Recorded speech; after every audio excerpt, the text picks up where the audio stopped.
My brother texted the family group, "Don't come Sunday. My new wife says you'll ruin everything." I just replied, "Understood." The next morning, when they walked into my office, she absolutely lost it. "Hey Reddit, my younger brother uninvited me from a family gathering because his new wife thought I'd embarrass them. Turns out I own the PR firm managing her company's entire brand.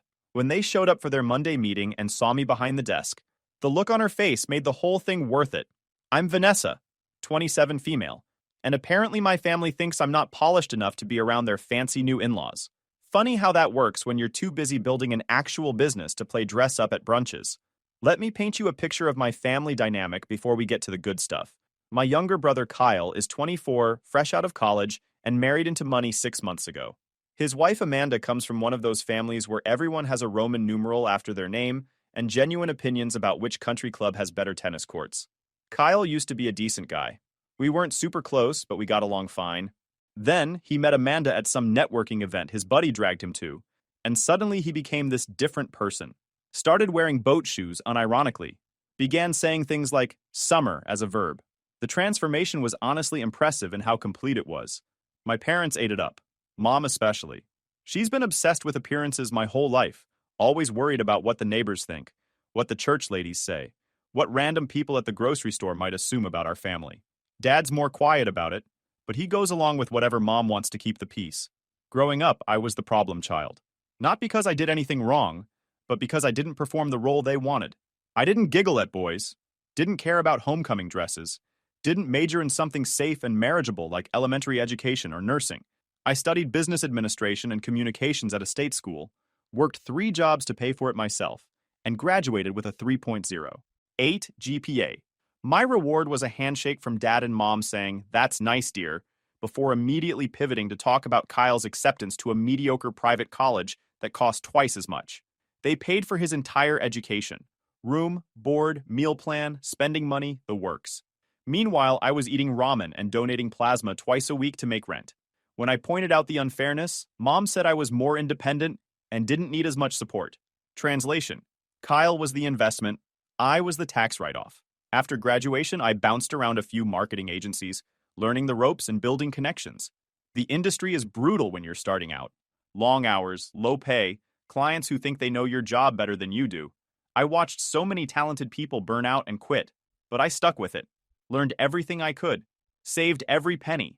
5 years ago, I took the biggest risk of my life and started my own PR firm.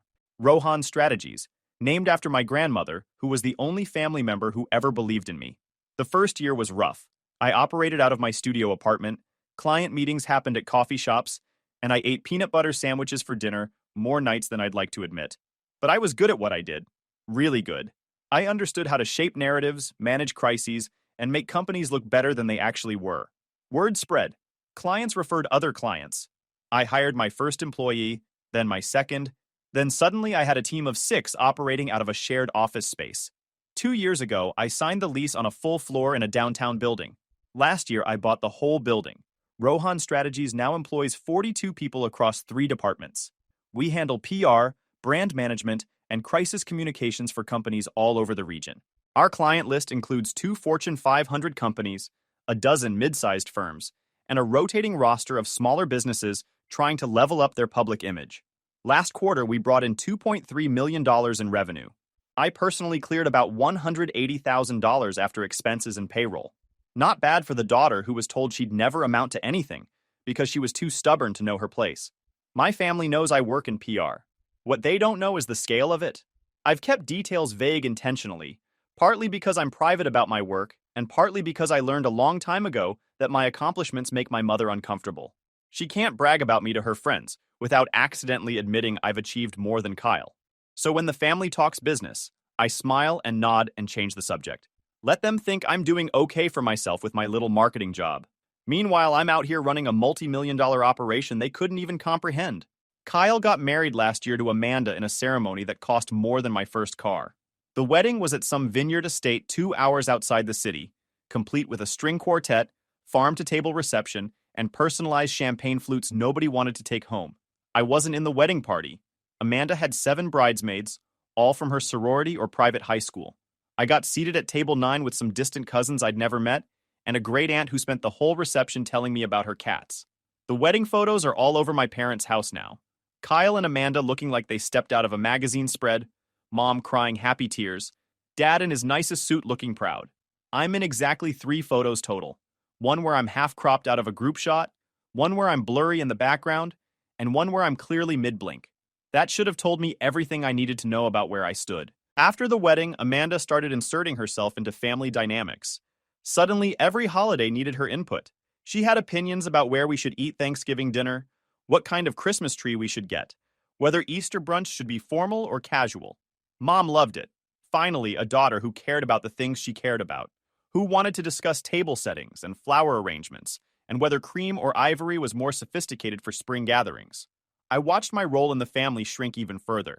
Not that it was huge to begin with, but at least before Amanda, I was occasionally asked my opinion on things. Now I was just the odd one out, the career woman who didn't understand the importance of properly folded napkins. The breaking point came 2 weeks ago. Saturday afternoon, I'm at my apartment catching up on paperwork when the family group chat lights up. Mom created it years ago to coordinate family stuff. Usually it's just mundane logistics about who's bringing what to dinner or when we're meeting up. Kyle sent a message. Quick update about tomorrow's gathering. I barely registered it. We had a casual Sunday thing planned at my parents' house. Nothing fancy, just family hanging out. Maybe grilling some food, watching whatever game was on. I'd already confirmed I'd be there. Then the next message came through. Amanda and I talked it over, and we think it's better if Claire sits this one out. Her new in-laws are coming, and Amanda's worried about first impressions. No offense, but you know how Claire can be. We want to keep things polished. I read it 3 times to make sure I understood correctly. My own brother, in a group chat that included me, just uninvited me from a family gathering because his wife thought I'd embarrass them. The reasoning wasn't even subtle. I wasn't polished enough, wasn't presentable enough, would somehow contaminate their fancy in-laws with my presence. Mom responded immediately with a string of okay and makes sense, and we understand, sweetie. Dad sent a thumbs up. Nobody said a word in my defense. Nobody asked if this was okay with me. Nobody even pretended to care that I was being openly excluded and insulted in front of the whole family. I sat there staring at my phone, that familiar burning sensation in my chest. The same feeling I got when Mom forgot my birthday but threw Kyle a surprise party. The same feeling when Dad paid for Kyle's new laptop but told me to save up for my own. The same feeling from a lifetime of being the afterthought. My first instinct was to defend myself. Call Kyle. Demand an explanation. Ask what the heck how Claire can be even meant. But then something shifted. The calmer part of me, the part that built a business from nothing while my family counted me out, simply replied, understood. One word. No argument, no explanation, no begging to be included. Just acknowledgement that I received the message and accepted their decision. Then I set my phone down and went back to work. Because deep down, I already knew. No matter what I did, I'd never be their version of enough. Not polished enough. Not obedient enough. Not the kind of woman who married rich like Amanda did. I'd always be the daughter who chose career over family, ambition over tradition, success over their approval. That night I sat at my desk in my apartment, the one I bought with my own money in a building I actually own now, and looked at the framed photo on my shelf. It's from Kyle's wedding, the one professional shot where I'm actually visible and in focus. My parents are beaming at Kyle and Amanda. I'm standing off to the side, smiling but somehow separate from the moment. They thought they'd humiliated me, thought I'd disappear quietly, maybe cry, maybe beg to be included. But what they didn't know was that my office, the one they'd all forgotten I ran, was about to become the stage for their greatest shock yet. Because Kyle had a meeting scheduled for Monday morning, at my building, with my company, to discuss the PR strategy for Amanda's business. And I was very, very ready. Monday morning arrived and I dressed with precision. Navy blazer, cream silk blouse, tailored pants, subtle gold jewelry, hair pulled back in a neat bun. The kind of polished professional look that costs money to pull off right, though my family would never notice the details. I got to the office early, reviewed the client file one more time, and settled into my corner office with its floor-to-ceiling windows overlooking downtown. My assistant Jamie had already set up the conference room, complete with branded folders, water bottles with our logo, and a presentation loaded on the screen. At 10:15 a.m., Jamie's message popped up on my computer. They're here. I smiled. Perfect timing. Through the glass wall of my office, I watched Kyle walk into the reception area. He looked uncomfortable in his sport coat, like a kid playing dress-up in his dad's clothes. Next to him was Amanda, and she was exactly what I expected. Designer handbag, expensive perfume you could smell from 20 feet away, the kind of confident stride that comes from never being told no. They approached reception, gave their names, and were directed to wait. I let them sit for exactly 4 minutes, long enough to check their phones and get slightly impatient. Then I stood, smoothed my blazer, and walked out of my office. The moment Amanda's eyes landed on me, she stopped mid-sentence in whatever she was saying to Kyle. Her perfectly made-up face went through about 5 emotions in 2 seconds. Confusion, recognition, disbelief, horror, and finally, embarrassed panic. "You work here?" she stammered, her polished composure cracking like thin ice. I walked toward them with the practiced calm I'd perfected in hundreds of client meetings. Kyle was frozen, his mouth slightly open, trying to process what he was seeing. "No, Amanda," I said, extending my hand with professional courtesy. "I don't work here. I own it." Kyle blinked rapidly. "Wait, what?" "Welcome to Rohan Strategies," I continued, shaking her limp hand. "Your new corporate PR firm. I believe your company, Lux Amanda Interiors, signed a 3-year brand management contract with us last quarter. The paperwork went through our acquisitions team." Jamie appeared beside me holding a tablet and coffee. "Would you like anything, Ms. Rohan? The conference room is ready when you are." The Ms. Rohan did exactly what I wanted it to. Amanda's eyes went wide. Kyle looked like he was trying to solve a math problem that didn't add up. "I thought your sister worked in marketing," Amanda whispered to Kyle, loud enough for me to hear. "Close," I replied smoothly, gesturing toward the conference room. "I run a national PR agency. Your company is one of my clients. Shall we begin? We're billing by the hour." That's when Amanda let out this strangled noise, somewhere between a gasp and a sob. Not from anger exactly, but from the dawning realization of what she'd done. Who she'd insulted, who now controlled a significant piece of her business's public image. My staff, who'd all heard about Saturday's group chat message by Sunday evening, through the assistant manager who's also my college roommate, tried to keep straight faces. I caught a few subtle smiles as we walked past their desks toward the conference room. Kyle tried to recover. "Vanessa, we didn't know—" "Let's keep this professional," I interrupted gently, holding up one hand. "I'm sure you understand." He fell silent immediately. That was new. Growing up, Kyle never listened to me about anything. Now he was following my lead like I was the authority figure, because in this building, I was. We settled into the conference room. I took my seat at the head of the table, the same position where I'd negotiated million-dollar contracts and faced down CEOs twice my age. Amanda sat stiffly, her designer bag clutched in her lap like a security blanket.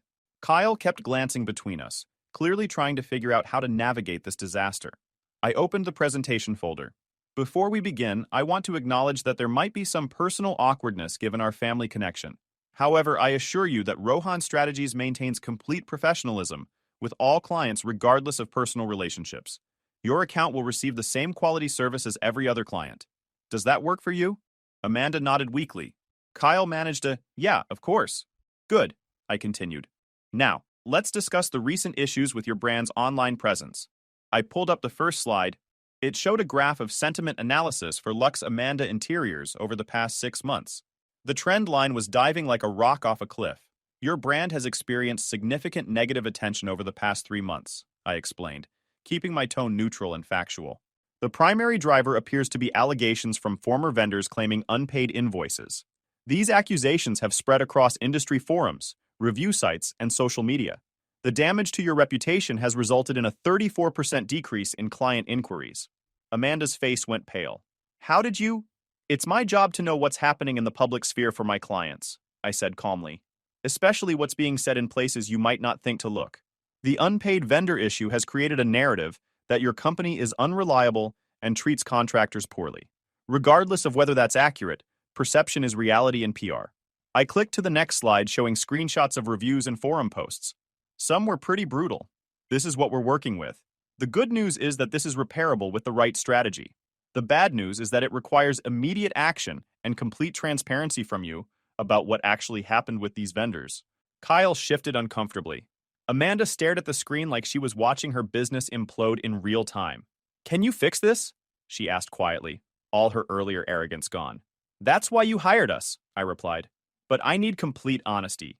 Were these vendors actually not paid, or is this a smear campaign from competitors?" Amanda hesitated, then admitted, "We had cash flow issues earlier this year. Some invoices got delayed. We've since paid most of them, but a few are threatening legal action. I made notes. Okay, that's workable. Here's what we're going to do. I spent the next 40 minutes outlining a comprehensive crisis management strategy, direct outreach to affected vendors with payment plans, a carefully worded public statement acknowledging delays without admitting wrongdoing, positive story placements highlighting completed projects and satisfied clients, a social media campaign showcasing the quality of work. Throughout the presentation, I was nothing but professional. No petty comments, no subtle digs, just top-tier strategic advice delivered with the confidence of someone who'd done this 100 times before. By the end, Amanda looked genuinely impressed despite herself. Kyle seemed dazed. "This is really thorough," Amanda said, her voice carrying a note of grudging respect. "It's what you're paying for," I replied simply. "My team will begin implementation this week. Jamie will send over the detailed timeline and checkpoint schedule. Do either of you have questions?" They both shook their heads. As we stood to leave, Kyle hesitated at the door. "Vanessa, about yesterday." "This isn't the time or place," I said firmly, but not unkindly. "We can discuss family matters outside of business hours. Right now I have another client meeting in 15 minutes. He nodded and followed Amanda out. As the conference room door closed behind them, Jamie appeared with a knowing smile. "Well played, boss." "Just doing my job," I replied, though I couldn't completely hide my own smile. That evening, my phone started buzzing around 6. First a call from Kyle, which I declined. Then Mom also declined. Then a text from Dad. "Your brother says there was a misunderstanding. Call me." I ignored it and went for a run instead. Came back to find 14 missed notifications. Mom's text was predictably manipulative. "Kyle told us about your meeting. You could have mentioned you owned a company. He's very upset that you didn't tell the family. We're having dinner tonight at 7. You should come so we can talk about this like adults." I stared at that message for a full minute. The audacity was almost impressive. 24 hours ago, they'd uninvited me from a family gathering because I wasn't good enough to be around. Now that they realized I had power and influence, suddenly I should come to dinner so we could talk like adults. I texted back, "I have plans tonight. Maybe next time check who you're insulting before sending group messages." Mom called immediately. I let it ring. Then Kyle texted privately, "Seriously? You own a PR firm and never told anyone? Amanda is freaking out. She thinks you're going to sabotage her company to get back at us." I replied, "Your wife signed a contract with my company 3 months ago. The due diligence was done by my acquisitions team. I had no idea she was your wife until I reviewed the client list last week. As for sabotage, that would be terrible for business. She'll receive the same quality service as every other client." He wrote back, "Can we please just talk?" "Not tonight," I responded. "I'm busy." What I was actually doing was sitting on my couch eating Thai takeout and watching cooking shows. But they didn't need to know that. The power of being unavailable when people suddenly decided you were worth their time was deeply satisfying. Around 9, Mom called again from Dad's phone, probably assuming I'd blocked her number. I answered this time. "Vanessa, this has gotten out of hand," she started, her voice tight with barely controlled frustration. "Your brother and his wife are very upset. Amanda thinks you're going to ruin her business." "Why would I do that?" I asked calmly. "Because of what Kyle said in the group chat. It was thoughtless, but you know how boys are. He didn't mean anything by it. He meant exactly what he said, Mom. I wasn't polished enough to be around Amanda's family." Those were his exact words. "Well, you have to understand. Amanda comes from a very particular background. She's used to a certain level of sophistication," I supplied. "Refinement? Class?"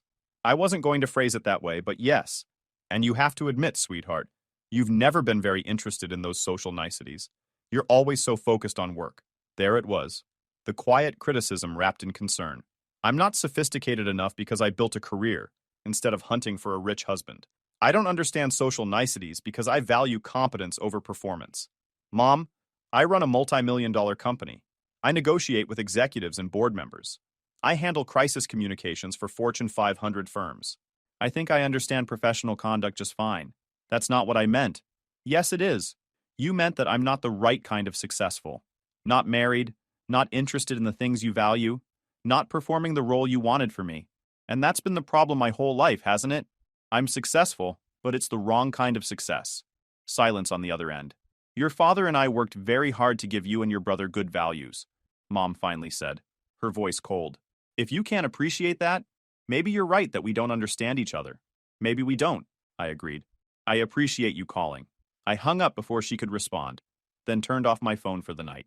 Tuesday morning, I woke up to 17 new messages. Most were from extended family members who'd apparently gotten the full story from my parents' perspective, which I'm sure painted me as the ungrateful daughter who sprung her success on the family just to embarrass her brother. Aunt Linda wrote, "Your mother is devastated. Family should support each other, not compete." Cousin Jeff sent, "Heard about the drama. Kyle says you blindsided them. That's cold." Uncle Paul, who I actually liked, wrote, "Your mom's version of events sounds off. Want to grab coffee?" I responded only to Uncle Paul. "Free Thursday after 3. The rest I ignored. Let them believe whatever story made them comfortable. I had a business to run and actual problems to solve, like the product recall crisis for one of our manufacturing clients. Around noon, Jamie knocked on my office door. "Amanda Lux is here. She doesn't have an appointment but says it's urgent." I considered turning her away. Then curiosity won. "Give me 5 minutes, then send her in." Amanda walked into my office, looking significantly less polished than yesterday. No designer bag, minimal makeup, hair pulled back in a simple ponytail. She stood awkwardly by the door until I gestured to the chair across from my desk. "Thank you for seeing me," she said quietly. "I know I don't have an appointment." "You have 5 minutes," I replied, keeping my tone neutral. "What can I do for you?" She took a breath. "I want to apologize. For the text message. For judging you. For all of it. Kyle told me you weren't close with the family, and I assumed that meant you were, I don't know. I made assumptions based on nothing." I waited. She continued. "I grew up in a very specific environment, where your worth was tied to who you married and what social circles you moved in. My mother literally has a spreadsheet tracking which families are acceptable to associate with. It's toxic, and I know it's toxic, but it's hard to unlearn." "That sounds exhausting," I said honestly. "It is. And I think I saw you as a threat, because you represent something my family would never approve of. A woman who built something herself instead of marrying into it. And that scared me more than I want to admit." I studied her carefully. She seemed genuine, which was unexpected. "Why are you really here, Amanda?" "Because I need your help," she admitted. "Not just with the PR stuff, though I do need that. But I need to understand how you did this. How you built something real without relying on family money or connections. My business is funded by my father's investment, and I'm terrified I'm going to fail and prove everyone right who said I couldn't do it on my own." That was surprisingly honest. "The vendor payment issues," I said carefully. "Were those because you overextended trying to prove yourself?" She nodded, tears forming. "I took on too many projects trying to show my family I could run a successful business. Then I couldn't pay everyone on time, and now everything's falling apart." I grabbed a tissue box from my desk and handed it to her. We sat in silence for a moment while she composed herself. "Here's what I learned," I finally said. "Success isn't about proving anything to anyone except yourself. The moment I stopped trying to earn my family's approval and started building something I believed in, everything changed. It's not easy and it's not quick, but it's real." She nodded, wiping her eyes. "As for your business, we'll fix the PR issues. But you need to fix the operational problems too. Overextending yourself trying to impress people is how you end up bankrupt. Scale appropriately. Hire smart people. Stop taking your father's money if it comes with strings attached." "That's easier said than done." "Everything worthwhile is," I replied. "But you hired my firm because we're good at what we do. Trust the process and be honest with us about the problems. We can't fix what we don't know about." She stood to leave, then paused. "For what it's worth, Kyle feels terrible. He's not great at expressing emotions, but he knows he messed up. Kyle's a grown man. He can apologize himself if he wants to." After she left, I sat thinking about that conversation. Amanda wasn't the villain I'd built her up to be. She was just another woman trying to navigate impossible expectations while figuring out who she actually wanted to be. Still didn't excuse the text message, but I understood it better now. Thursday evening, I met Uncle Paul at a coffee shop near his office. He's my dad's younger brother, the one who actually built his accounting firm from nothing, while Dad climbed the corporate ladder through connections. "Your mother is losing her mind," he said, sliding me a latte. "She's convinced you orchestrated this whole thing to humiliate Kyle." "I didn't even know Amanda was his wife until after she signed the contract," I explained. "Our acquisitions team handles that level of client onboarding. I only review the strategic accounts." "That's what I figured. Your mom's version didn't make sense." He sipped his coffee. "Want to tell me what actually happened?" I walked him through everything. The group chat message, my one-word response, the meeting, the aftermath. He listened without interrupting, nodding occasionally. "You know what the real problem is?" he said when I finished. You're successful in a way they can't control or take credit for. Kyle married into money, which they can brag about. You built something yourself, which makes them uncomfortable because they never helped. I've thought about that. Your mother especially can't handle it. She's built her entire identity around being the supportive mom who helped her kids succeed. But she didn't help you, and you succeeded anyway. That destroys her narrative. I'd never thought about it that way, but it made sense. What should I do? I asked. Nothing, he said simply. Live your life, run your business, let them figure out their feelings. You don't owe them anything just because you share DNA. We talked for another hour about business, life, his kids starting college. It was the most normal family conversation I'd had in years, probably because Paul had also spent his life being the black sheep who chose the wrong kind of success. When we parted ways, he gave me a hug. I'm proud of you, kid. Your grandmother would be too. That made me cry a little on the drive home. 3 weeks passed. I focused on work, went to the gym, spent a weekend hiking with friends.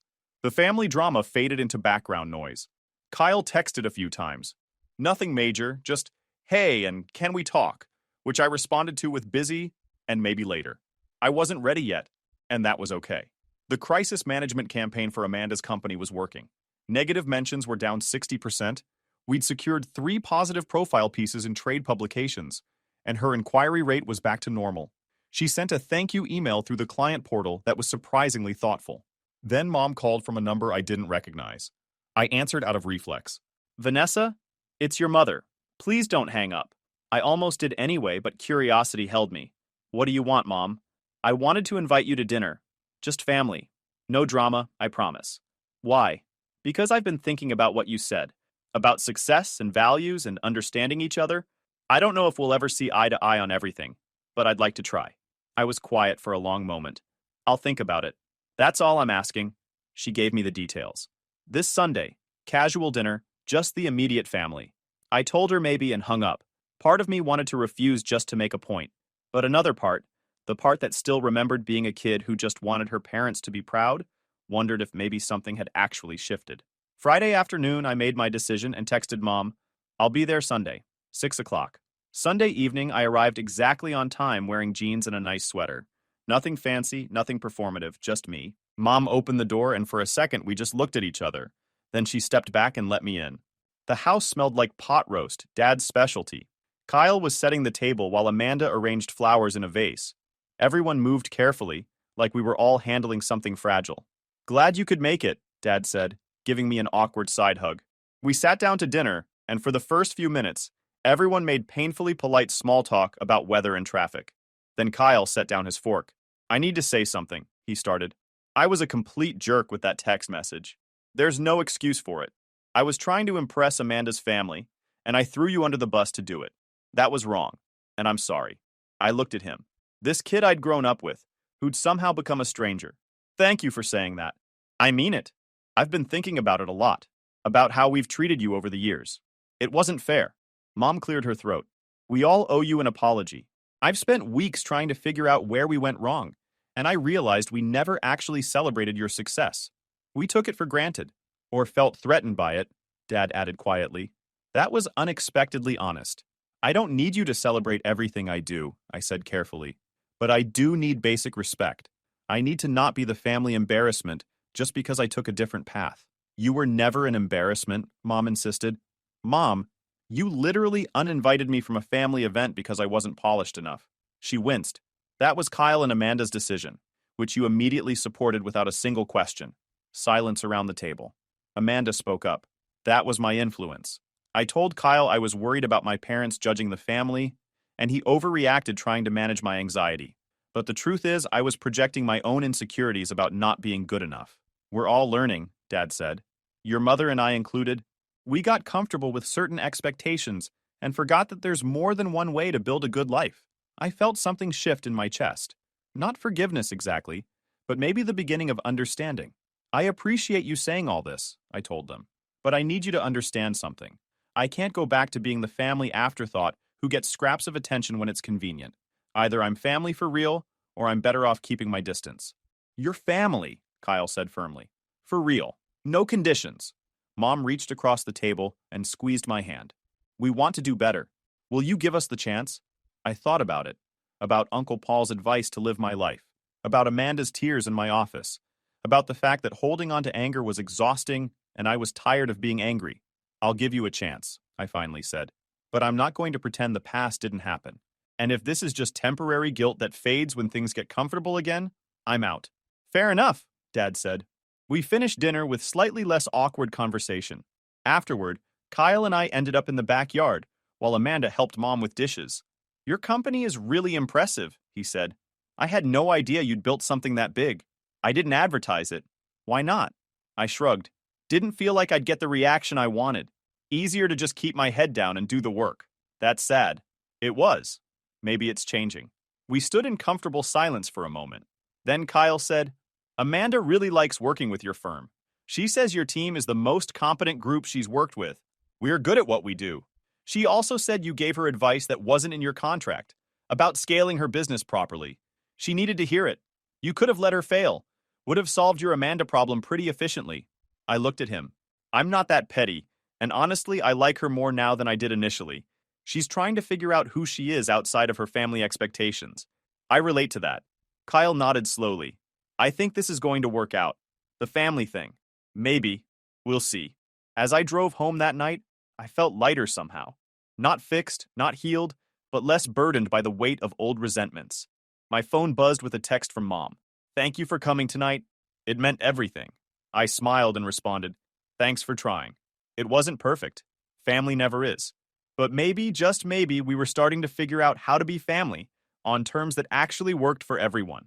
And if nothing else, at least now they understood one important thing. I didn't need their approval to be successful, but having their respect would be nice.